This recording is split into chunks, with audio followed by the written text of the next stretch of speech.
नमस्कार साथियों। तो आइए हिंदुस्तान एरोनॉटिक्स लिमिटेड की ओर से यहाँ पर एक आपका रिक्वायरमेंट आया हुआ है और इसके बारे जो है हम लोग पूरा डिटेल्स जानकारी प्राप्त करते हैं कि ये कौन कौन से पोस्ट के लिए आपका वैकेंसी आई हुई है। दूसरा ये भी देखेंगे इसमें क्या आपका क्वालिफिकेशन मांगा गया है और एज क्राइटेरिया क्या है, इसका सिलेक्शन प्रक्रिया क्या है और इसमें कब से कब तक ये फॉर्म जो है ये अप्लाई होगा, ये सारे चीजों का भी हम लोग देखेंगे। तो चलिए आप लोग वीडियो पे बने रहिएगा और इसी तरह का अगर आपको नोटिफिकेशन चाहिए तो आप लोग मेरे चैनल को सब्सक्राइब करके रखिए। यहाँ पर आपको हर एक आपका वैकेंसी का आपको नोटिफिकेशन मिलते रहेगी। तो देखिए ये जो वैकेंसी जो देख रही है हिंदुस्तान एरोनॉटिक्स लिमिटेड की ओर से ये वैकेंसी आया हुआ है और इसका जो अप्लाई जो स्टार्ट हो चुका है, ये देखिए link to apply online will be available from 30 May यानी 30 मई 2024 से यह फॉर्म भराएगा और ये देखिए टिल 12 जून 2024 यानी आपका देखा जाए 12 जून 2024 तक ये फॉर्म अप्लाई होगा।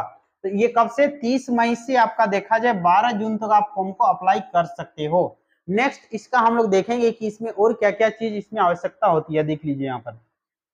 इसके बाद देखिए यहाँ पर इसका क्वालिफिकेशन का यहाँ पर आपका डिटेल्स दिया हुआ है, इसको हम लोग देखेंगे अभी क्वालिफिकेशन इसमें क्या आवश्यकता है हम लोगों को। तो देखिए यहाँ पर the details of post qualification trade are as follow. Trade wise यहाँ पर क्वालिफिकेशन दिया गया है, इसमें कितना पोस्ट है। तो देखिए डिप्लोमा टेक्नीशियन के लिए यहाँ पर आपका मैकेनिकल के लिए यहाँ पर है और इसमें पे स्केल आपका 6 का पे स्केल आपका बनेगा। तो इसमें आपका जनरल के लिए जो है इसमें आपका कितना 14 पोस्ट है और ओबीसी जो नॉन क्रीमिलियर होता है इसके लिए आपका यहाँ पर 8 है और एससी के लिए यहाँ पर 4, एसटी के लिए 2, इसी तरह से ईडब्ल्यूएस के लिए 1 सीट यहाँ पर है। तो टोटल यहाँ पर मैकेनिकल के लिए जो देख रहे हो यहाँ पर आपका 29 आपको सीट मिलने वाला है। डिप्लोमा इन मैकेनिकल इंजीनियरिंग आपका होना चाहिए। दूसरा नेक्स्ट यहाँ पर आते हैं डिप्लोमा इन टेक्नीशियन के लिए जो देख रहे हैं इलेक्ट्रिकल होगा या इलेक्ट्रॉनिक्स या इंस्ट्रूमेंटेशन के लिए जो है यहाँ पर इसमें जनरल के लिए इसमें जो सीट देख रहे हो इसमें आपका 10 है, ओबीसी 4, एससी के लिए 1 और इधर ईडब्ल्यूएस के लिए यहाँ पर 2 है और इधर आपका 17 जो देख रहे हो ये टोटल इस मिला के। तो डिप्लोमा इंजीनियरिंग होना चाहिए किसमें, electrical, electronics, electrical and electronics या इलेक्ट्रॉनिक्स कम्युनिकेशन से भी अगर आप ये डिप्लोमा किए हैं तो ये भी आप फॉर्म को अप्लाई कर सकते हैं।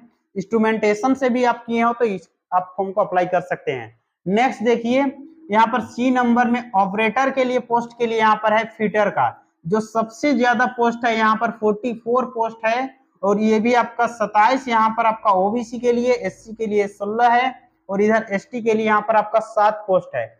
इस तरह से ईडब्ल्यूएस जो देख रहे हो इसके लिए 11, टोटल इसमें आपका 105 पोस्ट है। ये आपका क्या होना चाहिए, आईटीआई फिटर विथ एनएससी, ठीक है, एनएससी या आपका एनसीटीवीटी, ये आपका डिग्री होना चाहिए। तो आप इस पोस्ट के लिए आप अप्लाई कर सकते हो। नेक्स्ट देखिए ऑपरेटर यहाँ पर जो देख रहे हो इलेक्ट्रीशियन ऑपरेटर के लिए यहाँ पर 10 पोस्ट मिलेगा और इधर आपका ओबीसी के लिए यहाँ पर 6 पोस्ट है, फिर एससी के लिए यहाँ पर 5 और इधर एसटी जो देख रहे हो ये 3 है और इधर आपका 2 पोस्ट जो देख रहे हो एसटी के लिए और इधर ईडब्ल्यूएस जो देख रहे हो सॉरी जनरल के लिए जो देख रहे हो ये आपका 26 पोस्ट। यानी ITI electrician with NSC national apprentice certificate जो होता है इसके साथ आपको पूछा है, यानी ये दोनों साथ में होना चाहिए। आईटीआई के साथ यहाँ पर अप्रेंटिस भी मांगा गया है तो अप्रेंटिस आपका कंप्लीट होना चाहिए तभी आप इस फॉर्म को अप्लाई कर सकते हो। ऑपरेटर के लिए यहाँ पर देखिए मशीनिस्ट के लिए भी यहाँ पर आपका टोटल आपका 2 पोस्ट है। ये भी आपका जो मशीनिस्ट से आप किए हैं आईटीआई और दूसरा आप यहाँ पर अप्रेंटिसशिप भी कर लिए हैं तब। वेल्डर का भी यहाँ पर आपका 1 पोस्ट है। दूसरा यहाँ पर अगर हम देखेंगे जी नंबर में तो ये ऑपरेटर सीट मेटल वर्कर जो होता है इन लोगों का भी यहाँ पर 2 पोस्ट। तो इस तरह से टोटल जो यहाँ पर पोस्ट निकल के आया है वो है आपका 182 पोस्ट के लिए ये आपका हाल में आपका रिक्वायरमेंट है। यानी हिंदुस्तान एरोनॉटिक्स जो आपका लिमिटेड है वहां पर इस तरह की आपका रिक्वायरमेंट। तो नेक्स्ट आगे देखते हैं हम लोग इसका और क्या चाहिए। यहाँ पर देखिए इसमें जो आपका क्राइटेरिया जो यहाँ पर दिया गया एग्रीगेट परसेंटेज मार्क्स, इसको देख लीजिए। In order to become eligible to apply for the notified post, जो पोस्ट के लिए अप्लाई होगा candidate should have secure the following minimum percentage of marks in the aggregate of all semester year in qualifying examination. जो आप examination जो qualifying examination दिए हो उसमें आपका कम से कम जनरल ओबीसी और ईडब्ल्यूएस के लिए जो चाहिए वो 60% आपका होना चाहिए, ये अनिवार्य है। और एसटी एससी जो कैंडिडेट है इन लोगों के लिए 50%, जो आईटीआई में जो आप कंप्लीट करोगे तो वहां पर इतना परसेंटेज आपका होना अनिवार्य है। इससे यदि कम परसेंटेज है तो आप इस फॉर्म को अप्लाई नहीं कर सकते हो। नेक्स्ट आइए, ये जो देख रहे हो इसमें एज लिमिट जो है ये आपका दिया हुआ है, यहाँ पर देखिए क्या एज लिमिट होगा आपका। तो देखिए जनरल और ईडब्ल्यूएस के लिए जो एज लिमिट है ये आपका 28 वर्ष है, और एससी एसटी के लिए जो देख रहे हो ये आपका 5 वर्ष का इसमें आपको एक्स्ट्रा मिलने वाला है, यानी अपर एज। तो ये कब से देखा जाएगा, 1/5 यानी 1 मई 2024 से ये देखा जाएगा कब तक, तो आपका एज कितना हो रहा है।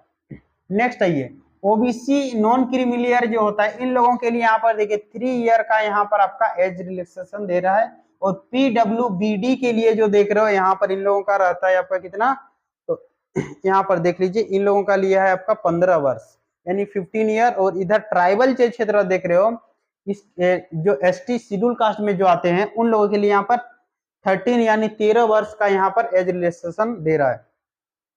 नेक्स्ट देखिए, अब ये जो है आपका ट्रेनिंग कहाँ होगा, इसको देखिए आप ट्रेनिंग प्रोसेस क्या है।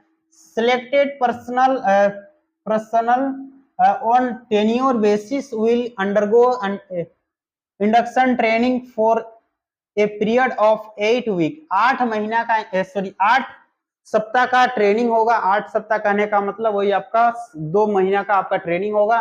उसके बाद जो है आपका पोस्टिंग कहाँ होगा, देखिए posting place selected candidate will be posted hall Bangalore west division. Bangalore का वेस्ट डिवीजन में ये आपको बता रहे हैं यहाँ पर 15 post of operator fitter are identified to be filled for Naliya Gujarat में and Nal Rajasthan customer base of HAL. देखिए 15 पोस्ट कहाँ के लिए है, तो 15 पोस्ट जो है ना नलिया गुजरात के लिए ये फिटर ऑपरेटर का, और दूसरा नॉल के लिए जो राजस्थान वाला जो क्षेत्र देख रहे हो यहाँ के लिए।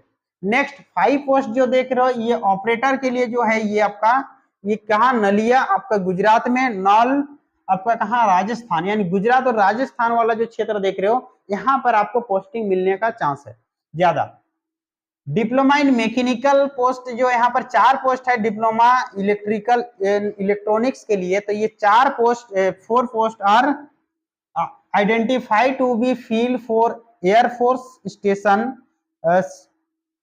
तंबारम जो देख रहे हो एयरफोर्स स्टेशन जहां पर है वहां पर ये मैकेनिकल डिपार्टमेंट के जो भी कैंडिडेट होंगे उन लोगों को दिया जाएगा।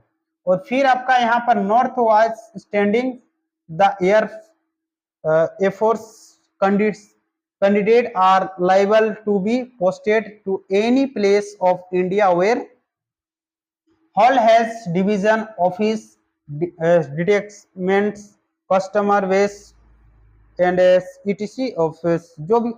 इसके बाद जहां भी इसका हॉल का जहां भी ऑर्गेनाइजेशन होगा ना इसकी आवश्यकता के अनुसार आपको इंडिया के कोई भी क्षेत्र में आपको ये पोस्टिंग करा सकते हैं।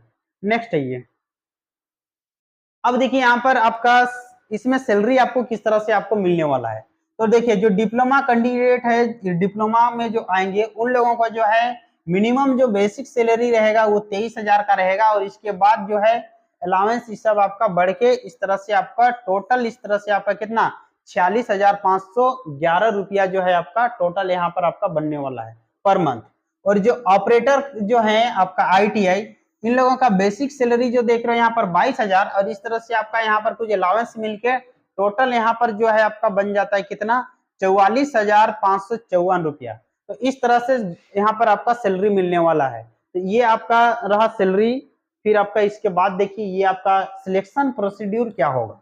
तो सिलेक्शन जो प्रोसीड्यूर होगा ये आपका यहाँ पर ध्यान दीजिएगा, ये आपका तो सबसे पहले जो आप फॉर्म भरोगे वो इससे 50% से आपका कम नहीं होना चाहिए, वो कैटेगरी वाइज आपको बता दिए हैं। अब यहाँ पर देखिए जो एग्जाम होगा ये इस वेबसाइट पे जाके आप लोग जो है इस फॉर्म को अप्लाई कर सकते हो, ये आगे चल के फिर बताएंगे।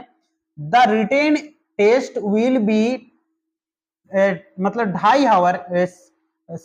2.5 आवर का होगा, यानी 1/2 का होगा duration. The test will be in 3 part. Test जो होगा ना ये 3 पार्ट्स में होगा, comprising of multi choice question MCQ होगा, सभी जो है मल्टी चॉइस क्वेश्चन होगा। पार्ट 1 जो होगा consist of 20 question on general awareness, जो जीके जो देख रहे हो, जनरल अवेयरनेस जो देख रहे हो, ठीक है, उससे आपका 20 क्वेश्चन। पार्ट 2 वाला जो देख रहे हो, part 2 will consist of 40 question on English and reasoning, English और रीजनिंग का 40 क्वेश्चन होगा ये पार्ट 2 में। Part 3 will consist of 100 question on the concern discipline trade, जिस ट्रेड से आप जिस ट्रेड का पढ़ाई किए हो उस ट्रेड से जो है यहाँ पर 100 क्वेश्चन पूछा जाएगा। तो 20 क्वेश्चन जनरल अवेयरनेस से पूछा जाएगा और 40 क्वेश्चन जो देख रहे हो ये आपका किससे, तो इंग्लिश और आपका रीजनिंग से पूछा जाएगा 40 क्वेश्चन, और 100 क्वेश्चन जो यहाँ पर मैटर करेगा वो आपका ट्रेड से क्वेश्चन रहेगा। तो इस तरह से एग्जाम का टाइमिंग जो होगा ये कितना, यानी आपका 2.5 आवर का एग्जाम होगा। नेक्स्ट देखिए, ये जो देख रहे हो इसके बाद आपका मेडिकल का जो भी कंडीशन जो है इसका, उस हिसाब से आपको मेडिकल किया जाएगा, ठीक है। और नेक्स्ट यहाँ पर देख लीजिए आप अप्लाई कैसे करोगे इस फॉर्म को, तो अप्लाई करने का यहाँ पर देख लीजिए, ये आपको कंडीशन जो देख रहे हो, अप्लाई जो देख रहे हो यहाँ पर इसका डेट देखिए, यहाँ पर 30 मई से आपका कब तक अप्लाई होगा, तो 12 जून तक आपका अप्लाई कर सकते हो। वेबसाइट आपको इससे पिछले वाला यहाँ पर आप वेबसाइट इसको देख लीजिए, वेबसाइट यहाँ पर ये जो वेबसाइट है इस वेबसाइट पे आप इस फॉर्म को अप्लाई कर सकते हैं। तो चलिए फिर हम लोग मिलते हैं नेक्स्ट वीडियो में, तब तक